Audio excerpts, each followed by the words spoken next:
Le président de la République, Emmanuel Macron, et son gouvernement excellent. Ils excellent dans un domaine, leur capacité à faire payer par les collectivités locales les choix et les conséquences de leur politique.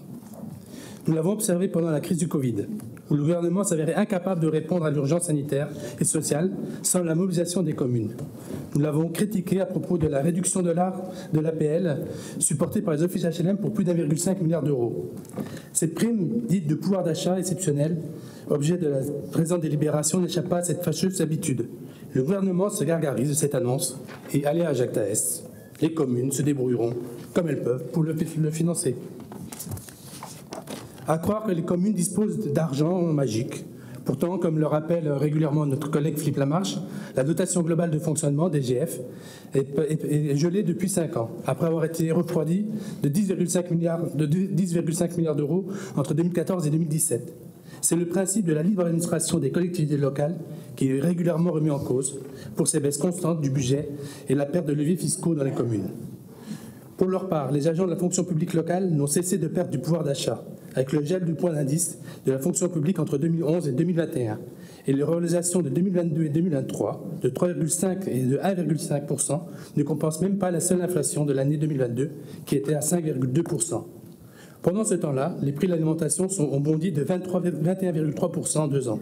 Les carburants sont au plus haut, les tarifs du gaz ont progressé de 15% en 2023 et le prix de l'électricité continue de grimper. Et la région, dirigée par Valérie Pécresse, a même réussi le tour de force à augmenter en 2 ans le pass Navigo de 11,20 € et un tarif spécial pour les Jeux Olympiques. Je ne suis pas sûr que ça soit enlevé après la fin des Jeux Olympiques, mais bon. C'est pour cela que la ville de Montreuil plaide pour une revalorisation durable de la rémunération des agents publics qui soit intégralement financée par une hausse des cotisations de l'État et non assumée par les seules collectivités locales.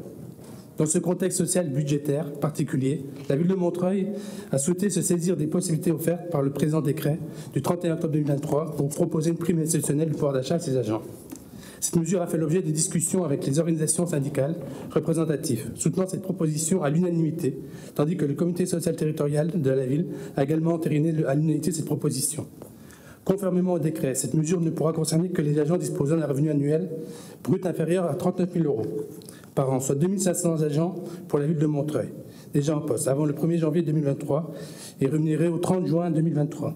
Le montant de cette prime sera de 400 € bruts pour les salariés gagnant moins de 21 960 € bruts par an, soit de l'ordre de 1 800 € net mensuel, et de 140 € bruts pour les agents gagnant entre 29 160 € et 39 000 € bruts par an. Pour notre collectivité, ces décisions représentent un effort budgétaire important de plus de 750 000 €, alors que l'État ne prévoit rien pour le financer. Mais c'est un effort que nous tenons à mettre en œuvre pour remercier les agents de la ville de Montreuil pour leur engagement continu au service des Montreuiloises et des Montreuilois. Le gouvernement a fait un choix, laisser aux collectivités la possibilité de mettre en œuvre des conditions du décret, une prime dite de pouvoir d'achat exceptionnelle pour les agents aux revenus les plus modestes de la fonction publique. Nous préférons bien entendu des meilleurs salaires que des primes. Une prime n'est perçue qu'une fois, un salaire est perçu chaque mois et s'inscrit dans la durée. Mais de meilleurs salaires dans la fonction publique n'est possible que si l'État augmente ses dotations aux collectivités. Ce que nous voulons avant tout, ce sont des salaires plus élevés, une hausse des dotations de l'État aux collectivités locales. La ville de Montreuil verse un salaire minimum qui se situe au-dessus du SMIC en vigueur dans notre pays. À Montreuil, le salaire brut minimum à temps plein sur poste permanent est de 2 090 €.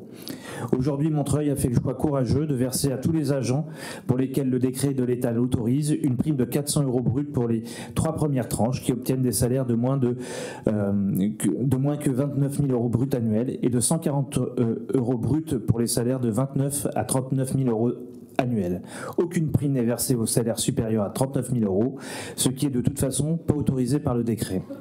Si le gouvernement fixe le seuil de la prime des catégories C à 800 €, rappelons que les agents de catégorie C dans la fonction publique d'État ne cessent de diminuer. Dans l'éducation nationale, les agents de catégorie C ont perçu 380 € en moyenne et celles et ceux qui accompagnent des élèves en situation de handicap, 500 €. Nous disons donc que l'État applique à lui-même et montre l'exemple, ce qu'il dicte aux collectivités.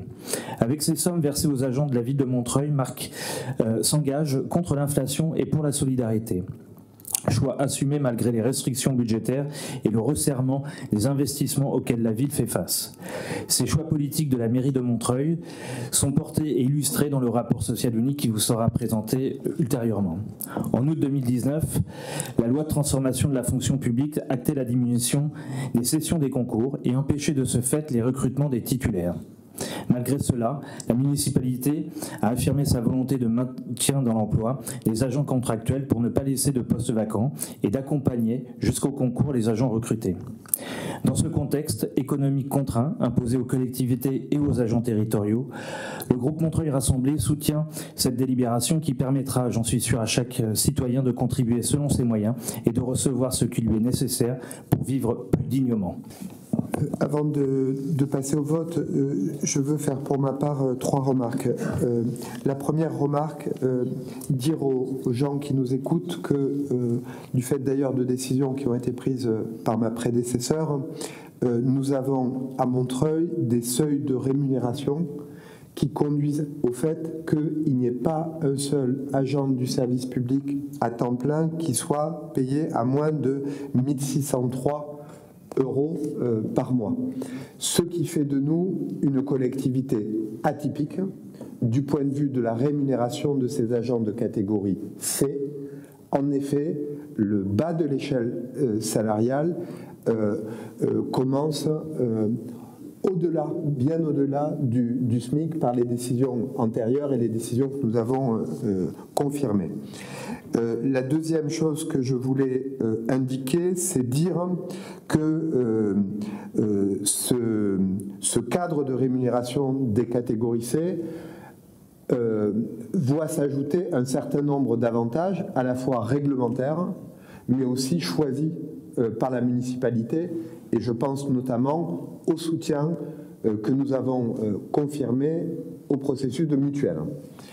Et la troisième chose que j'aimerais dire dans l'ordre de l'organisation de l'emploi, c'est que nous sommes sortis au cours du mandat précédent d'un plan de réduction de la précarité à hauteur de 343 titularisations qui ont permis de mettre fin à la situation anormale d'une surreprésentation de contrats courts dans l'organisation de l'emploi de la collectivité. Et comme nous nous étions engagés, avec naturellement le retard et les difficultés issues de la période de confinement et de gestion d'urgence, nous nous réengageons, comme a eu l'occasion de préciser mon adjoint au personnel, dans un processus de titularisation des agents, de manière à titulariser à court terme autour de 180 agents de